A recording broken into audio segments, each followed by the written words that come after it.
Now it's time to see how we can code programs that will interact with files. In the first example, I am opening a text file. I'm reading through the data in the text file. The purpose of this program is to search for all the lines that start with the from keyword. So in this loop, I'm looping through every line in my file. I am removing any empty spaces on the right of the line. And if the line is not the one that I'm interested for, which is the from keyword, I continue to the next line. So these statements will not be executed if the line does not start with a from. If it does, though, I will split the line into words and print the word that comes after the from. I'm executing the code, so it gives me all the email addresses in this text file. I will open this text file for a while just for you to see what it looks like. So this line that starts with from will be split using the space as the split delimiter that we discussed in the previous section. So this is going to be in the line in the word 0 position. This is going to be in the first position, the email. This is going to be in the second, in the third, so on and so forth. In this next example, I will ask the user to provide the file name in order to find the lines that contain or start with the keyword subject and count them.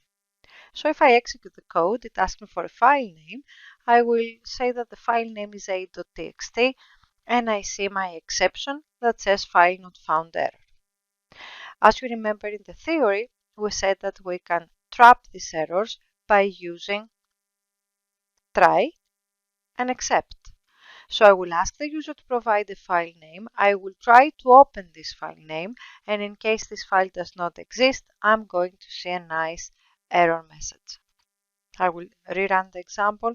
I will type what I typed before, a.txt, and I see that file cannot be opened. If I rerun the game that exists, like mbox short.txt, I see that it executes successfully and it tells me that there were 27 subject lines in this file name. The next operation that we discussed during our mini lecture was how to write files. So the statement of opening a file is enhanced with the W, the mode write. And I can use my file handle and I can use as many write statements as I like in order to write this line in the file. I will execute. It performs some operations. I don't see any message. We didn't display any message. But if I go to my operating system and I try to open the output.txt, I see that this file contains now this message. If I change the code a little bit and I write more things, remember that I told you that I can use write and I can write as many sentences as I like. This is a new message. This is another message. And I run the code.